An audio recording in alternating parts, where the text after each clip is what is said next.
There's quite a few phrases that I repeat a lot on this channel. Stuff like that, if that makes any sense, but the number one phrase I keep repeating over and over and over and over again is, it doesn't say here I can't. And it's thinking like that while reading the rulebook that gives teams the edge when they're trying to, well, get an edge. This paragraph sounded a lot smarter in my head. Dual axis steering. Doesn't say here I can't. An extra 15 feet of fuel line. Doesn't say here I can't. Freezing your fuel so it expands in the fuel tank. Doesn't say here I can't. Alright, those last two were two of Smokey Unique's greatest hits, which are just so utterly genius that the NASCAR rulebook went from being as thick as a passport to being as thick as a phone book. The long and short of it became, if Smokey can think it, it's banned. But the reason we see so much of this stuff, well, it doesn't seem like we see as much of it in Formula 1 anymore, is because of how the sport works and what makes it unique to this particular category. The cars are all bespoke to each team. Now this has become less and less obvious as time has gone on. I actually remember back in the late 90s, Martin Brundle saying that if you took all the stickers off and painted the cars white, you wouldn't be able to tell the cars apart. Because over time, people know exactly what works, and now we've got computer design programs, 3D printing, laser scanning, and all of these intricate pieces of software. The teams are now mostly coming up with the same thing, because there are laws of physics and stuff like that. But 99.7% of the time it's not flat out cheating, it's just going against the spirit rather than the letter of the rulebook. Brabham's fan car is a good example, a car voluntarily withdrawn by Bernie Ecclestone after it dominated the 1978 Swedish Grand Prix. Bernie did so because he was head of the Formula 1 Constructors Association and he couldn't keep running it and keep all the other teams on his side at the same time, because the other teams, especially Lotus, wanted that thing gone. Then you've got the more modern stuff like the blown and double diffusers and the most recent hack, DAS, the dual axis steering system, which, do you know what, screw it, that's going to be the next video. But usually in modern Formula 1 you get a season's worth of use out of a particular thing before it's gone forever. In the late 1990s though, McLaren devised something so brilliant and so simple and so genius it baffled everybody in the paddock. So for this story, we're going back to 1997. Now some of the die-hard viewers of this channel might already know a bit about this story because I've done it before. So this one is fixing the mistakes of, let me just check my notes, 2 years ago? Oh, go on then. So what we had here was the fight between Villeneuve and the Michael, and behind them was another team slowly making its way forward. McLaren hadn't won a race since the end of the 1993 season, but they had won on the opening round of the 1997 season. Coulthard surprising everybody to take the honours and to be the first man in 4 years to win with the Woking-based team. And he'd also won on McLaren's debut with new title sponsor West Cigarettes, which in turn had produced one of the best liveries of the time period, the black and red of the tobacco brand with the silver of Mercedes. It was like something out of Batman or Knight Rider. Mercedes had been with McLaren for a couple of years by this point. 1994 had been a disaster for the team, although drivers Mika Hakkinen and Martin Brundle did pretty well considering the kit that they had, and I touched on this on a Mika Hakkinen retrospective video the other day, where some of you agree with me that Brundle doesn't get the credit he probably should. Through 1995, the Mercedes reliability was an issue. For 1996, the reliability was improved somewhat, and so was the drivability of the car. But even with Benetton starting their slide back in performance, McLaren hadn't quite got the breakthrough they needed to challenge the likes of Williams, Ferrari and, well, Benetton, who were still the top three teams in 1996. In 1995 and 1996, McLaren were fourth in the Constructors' Championship. For 1997, though, they were starting to come forward a tiny bit, but it wasn't without its problems. And I talked about this in the Hakkinen video too. On at least 3 occasions at Silverstone, the A1 Ring and the Nürburgring, Hakkinen had been leading the Grand Prix only for his Mercedes engine or his car in some other manner going kaput. Hakkinen lost a potential 30 points that season. McLaren lost a potential 30 points that season, and it wasn't exactly what they needed to try and get things moving to the point where they'd be challenging for a championship again, like they had been in the late 80s and into the early 90s. And the simple way they clawed back the time with the MP412 came through a eureka moment, like an actual eureka moment, because just like Archimedes, Steve Nichols came up with this idea while sat in the bath. Yes, Steve Nichols was at his parents' house in late 1996 and just chilling in the bath when he came up with the idea. This was back when F1 cars had full slick tyres that were built differently to today's, and McLaren was setting the cars up with understeer, which Hakkinen didn't like on his car because he liked the car to move around at the back. Coulthard, on the other hand, wasn't a fan of oversteer and liked the car to be more stable. Nickel's idea was simply rig up something that induces oversteer and at the same time be able to have the driver dial in how much he needs at various points of the race. So Nichols took the idea to Paddy Lowe, who was the head of R&D at the time, and the project was approved. In the early part of 1997, they'd used up all the test parts that they wanted to test, and then the light bulb came on. "Oi Steve, what was that brake thing you were harping on about? You want to test it?" The drivers can already do different bits and pieces with the brakes to try and generate some kind of cornering performance or corner entry performance or just general braking performance. You might have heard Max Verstappen complaining about this at the Hungarian Grand Prix of this year, saying that he was shifting the brake balance backwards and still not generating any turning. A Formula 1 or any other top-level racing car for that matter will be able to shift it around. It's not 50-50 and can be shoved forward or backward depending on the situation. It's a complicated piece of setting up the car and it's something I've never got my head around, and thinking about it, I might be using the wrong settings a lot of the time, because of how it can be quite easy to think of certain things. I am of course talking about those fancy video games I play rather than doing it for realsies. Because you might think that if you want more turning for trail braking and things like that, you'd go, oh okay, I need the bias more to the front. More weight is then put over the front wheels, that means I have more braking performance, a shorter braking zone, and because there's more weight over the front wheels, I get more turning. Except that's not exactly how it works. Again, I don't understand it perfectly, but this is what people who know more than I do have said. As Max was saying, he was shifting the thing backwards and not getting the turn in, which sounds counterproductive. The general rule of thumb with fiddling with brake bias is that if you move it forward, you'll be much more stable under braking, but you'll be generating turn-in understeer. Send it too far forwards and the front wheels are going to lock. Send it backwards and you'll reduce straight line braking stability, but you'll be generating a bit more turn-in. And if you send it too far back, then you're going to lock the rears instead. And sending the brake balance too far forward probably explains all those understeer issues I had in AOR last weekend. These days, with drive-by-wire, brake-by-wire, fly-by-wire, whatever it is they're calling it these days, they'll have brake migration, which does things. They'll also change the brake balance per corner in some cases.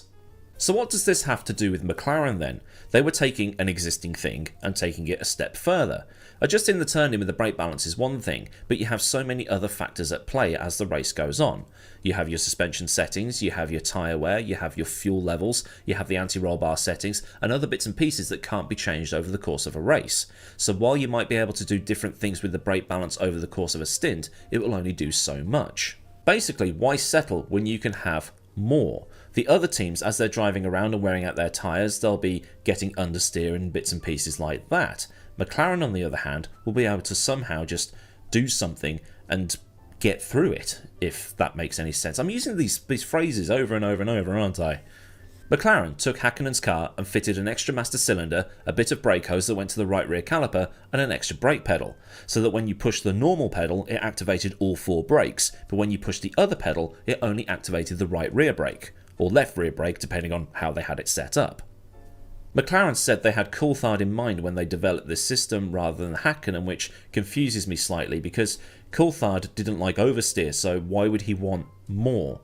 Surely it would be Häkkinen that would want more if the car's set up to understeer. Answers on a postcard. But this is what it looked like. Good old Assetto Corsa mods coming in clutch once again. And I know you might be thinking, there's pictures on the internet, I've seen them, just use one of those. Yeah, me too, but to use them in videos I need permissions and licenses, and I'm not paying the 350 quid for the photograph, so this will have to do. Saying that, it was 350 quid 2 years ago when I originally did this video, I don't want to know what price it is now.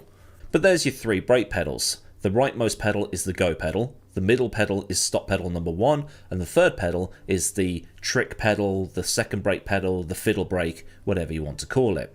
McLaren called it the fiddle brake. So how did it generate the turn-in? Good question.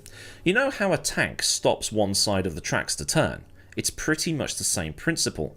Because more braking performance is now being sent to that one rear wheel, it's swinging the rest of the car around. If you've ever had a flat tyre on your car while driving and it started to pull in the direction of the side that flat tyre is on, it's also a similar concept to that. Because the right or left, but it was usually right rear wheel is going to be spinning slower than the other 3, it yaws the front end round and generates that turn-in. They stuck it on Mika's car, he went out, and he was immediately half a second faster. McLaren also set this pedal to be very stiff, so it wouldn't be accidentally pressed and then just spin the car out. But while it could be used to generate extra turning for a corner, it could also be used on corner exit to generate a bit of extra traction on that inside wheel, and then you would use the throttle to compensate. And because of this thing generating this extra turn-in, they didn't need as much front wing, so they took a little bit of front wing off, and it gave them more straight line speed. But all the rivals of McLaren were baffled by this system. McLaren was obviously doing something, but because these were the days before digital photography, high-definition television, social media, and everything over the course of a Formula 1 weekend being put on the internet and speculated about, it remained a mystery for a good chunk of the season. But the media didn't pick up on it until quite late into the season at the Austrian Grand Prix. Darren Heath, one of F1 magazine's top photographers at the time, was standing somewhere at the A1 ring circuit, probably around turn 2 or 3 depending on which track map you read, and he'd noticed that unlike all the other cars going through, the two McLarens had one of their rear brakes glowing as it came out of the corner. Usually, as a car comes out of a corner, the brakes are cooling down and the glow is going down, but the glow from the brake was certainly going up rather than down. Heath took the photographs to his editor, Matt Bishop, and they mulled over them for a bit, and they were both convinced that McLaren was doing something iffy.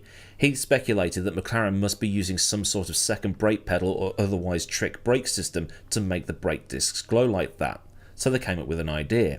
At the next round at the Luxembourg Grand Prix, they were going to figure out what they were doing and get a picture of it.